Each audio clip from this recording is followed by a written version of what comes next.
Bismillahirrahmanirrahim. Let's begin by renewing our shahadat. Say, Ashhadu an la ilaha illallah wa ashhadu anna Muhammadan abduhu wa rasuluhu sallallahu alaihi wasallam. Everything must rest on that shahadat.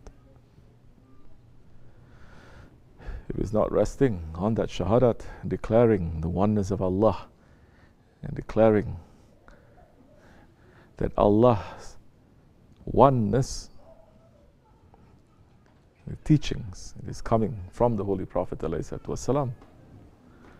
If we are not basing on that foundation, everything is going to be lost.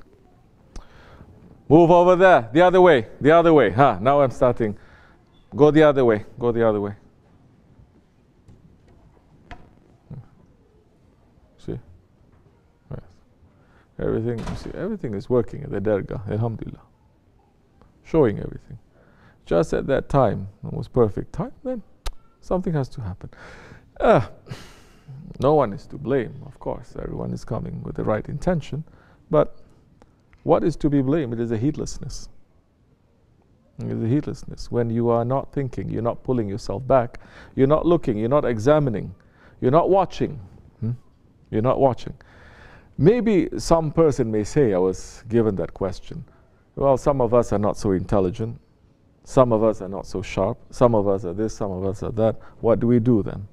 I say it's a fair question. What do you do? I was trying to be very nice. I said, all of us, we are not sharp in some ways, sharp in others. But what do? You mix around with people who are sharp.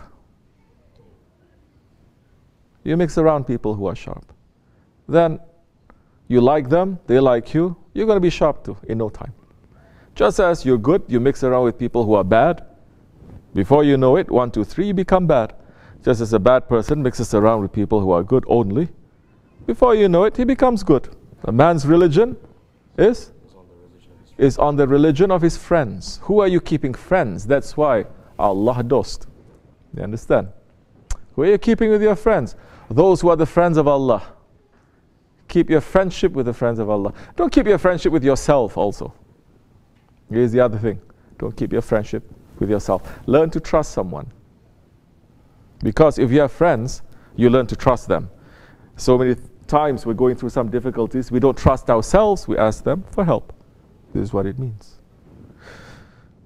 So I said, be around people who are sharp. Slowly, you're going to learn how to be sharp. Slowly, you're going to be able to see clearly, think clearly, little bit. Then you're going to say, oh, okay, I have to do this. Let me see what's happening over there. Not brrr, just coming in, brrr, coming out. Yeah, my shoes over there. I have that. At least you're quiet. Like that. Wait a little bit. I say, okay, now go. What's stopping the person? The person is not mixing around with people who are sharp. You understand? Not liking it. It's just an example. It can be anyone. So you're asking the question, what makes a leader to be corrupt? The one who is leading and serving the people, what makes him to be corrupt? You're trying to link it with some governments here, and all governments are corrupt anyway. Especially the governments of this Akhir Zaman. Tell me one government that is not corrupt. Finish. Why is that? It's because everyone is corrupt. Why is that? Because corruption, it is praised today. It is boosted today. If you don't know how to fool others, they say you're very stupid. Correct or no? What, you like this in business? You stupid? Do like this. Cheat, lie. This is how it is. This is how the world is, they say. You have to cheat and you have to lie. And you have to be corrupt to be able to live in this world and to be able to thrive in this world. What happened to 124,000 prophets? Finish. Some prophets, they were kings. They were corrupt too. Holy Prophet ﷺ, he was not a king, he was an emperor. He was not a king, he was an emperor. He was greater than Hazrati Sulaiman alayhi salam, greater than Hazrati Daud alayhi salam. You look geographically also, what lands they were ruling? Holy Prophet alayhi salatu wasalam. He brought down the superpowers in his own lifetime. Superpowers, you understand? Nobody but an emperor. Did he do it because he was corrupt and he was... He's showing us now there is a way to live in this world. There is a way. If you live according to the way that the creator of this world has created it, you'll be okay in this world, you'll be okay in the hereafter. If you are going to go according to the rules of shaitan, you're not going to be okay in this world, really. And the hereafter is going to be a disaster. Because you're not basing anything on the shahadat then. It's not ashhadu an la ilaha illallah wa ashhadu anna Muhammadan abduhu wa rasuluh. It is declaring yourself as Lord and yourself as the Prophet. That means you're not accountable to no one. No one. No one can tell me what to do. Sounds familiar?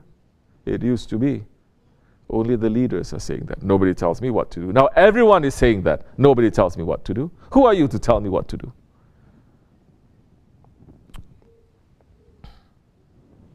This is a condition that is in each and every one of us. This is a condition. Because when you look at it, is Allah subhanahu wa ta'ala saying, no, only leaders, only these ones, the rest, you are not leaders. Can we say that? No. Because one way or another, everyone becomes a leader. One way or another, everyone becomes a leader at some time in his life. One time or another, everyone is a father, or an uncle, or a grandfather, or someone leading some friends, or someone leading a company, or doing something. So everyone is leading. Allah is giving that. When a person stops to lead, he's not leading, but he's serving himself. He's not leading, he's serving himself. He just has a lot of people around him to serve him. So that time, easily he can become corrupt. Because this corruption is in each and every one of us as well. This corruption. This thing where only I exist. Everything has to serve me. In the old days, it was, although it was not easy, but there were so many, barricades to stop the majority from having this disease of declaring himself Lord. Either by status in life, either by wealth, either by caste, either by this. I'm saying it's not easy, but it's stopping people. You understand? We still remember in our own living memory, not 1,000 years ago, not hundreds of years ago. We still remember the old people, my grandmothers, say, we should go out and enjoy. I says, what for? Grandmother coming, somebody saying, should take her downtown because it's Christmas. You see how it is? She's a Muslim, simple lady. Take downtown, enjoy yourself. I said, want to go? What for?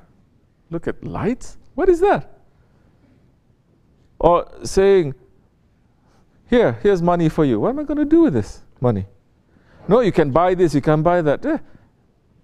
You still stuck there? They're thinking, where's your brains? What are we living for? We're living for Akhirat. Well, all these things are stopping us. Not only Muslims, non-Muslims were also trained to think that way. Especially coming from the East now. Because they say this world, it is just illusion. Whether Buddhist, whatever, illusion, this world. You're supposed to detach yourself, correct? They're saying.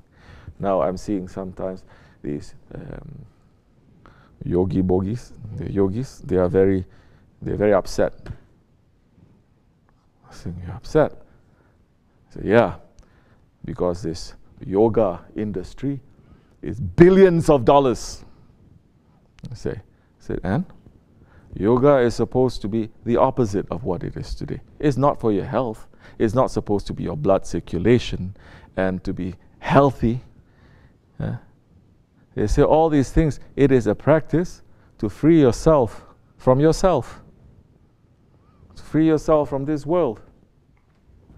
Now, you have to buy your yoga pants, yoga mat, special incense, tea, this, buying, huh? And then they say, no, it's finished. Of course, they're trying to make that with zikr also these days. You're going to see. They're going to. Okay? You have your zikr mats. You have to have your zikr beads. Huh? This is something. Your zikr. You're wearing this for zikr. What is it? It's commercialization, capitalism. You buy.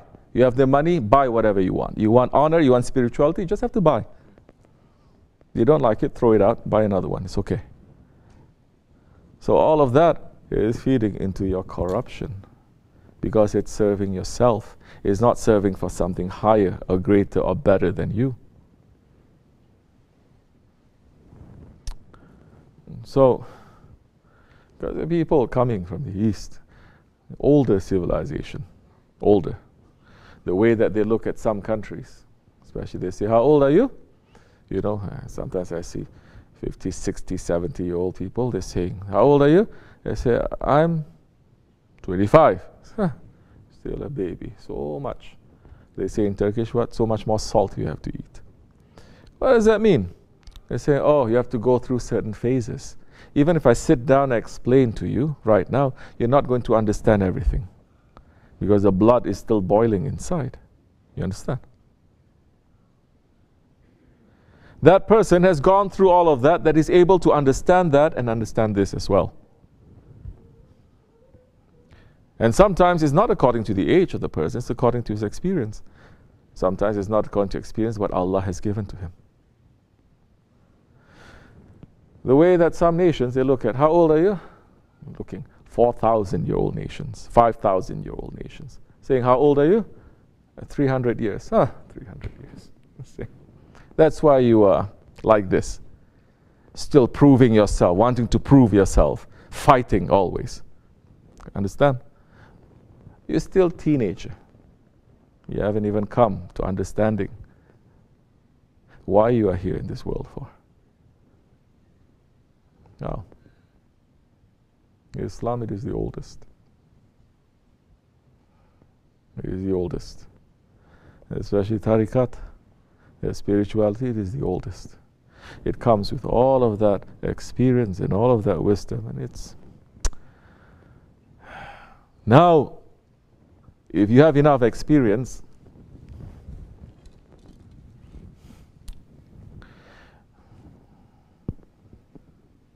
you are not going to overload that one with that experience too. You're going to teach what they can understand, and you're going to be patient until that one catches up. Once in a while, you have to say, move this way, because you're going to jump off the cliff. But they say at the end of the day, Allah is in charge. They say, we do what we can. On the one hand, they run. On the other hand, they're the most still people in the world. So, I'm not giving you an easy answer. So many people say, what makes the leader to be corrupt? Or because of money or this or this. When he sees himself as Lord. When a leader does not become corrupt, when he doesn't see himself as Lord. He's serving his Lord. He sees himself and the leadership, it is a crushing burden. And he's just wishing to just escape from everything. He's doing his job. It's not to say that he's not doing his job and he wants to escape and he's escaping. He's doing his job but he wants to escape. And he fears his Lord. There's fear. Nobody wants to talk about fear in spirituality anymore. It's all about what? Love. No fear. Fear is the greatest enemy. Taking from Western philosophy, psychology, nonsense. It can be. Because there's no fear. Meaning what? Meaning there is no accountability. Meaning what? You can do as you like. You have no fear to do as you like. But whatever that you're doing now, it is basing just on what you want, on your desire. Inshallah, we are here to look, to understand first that we have that corruption in us, definitely. And to watch that the corruption, it doesn't overtake us. We're not here to serve ourselves, and we're not here to fool ourselves. If you catch yourself, you're only serving yourself, serving your family, serving your loved ones. Then ask yourself, what is that service now? What is occupying your heart? What is occupying your heart? What you go to sleep with? Thinking. What you wake up thinking? What you go through the whole day? Mostly thinking. That should tell you something. That is your gauge. You and me, maybe we're very far away from that. Then fix it. Fix it. Inshallah. Fix it. That time, step by step, you're following the sunnah.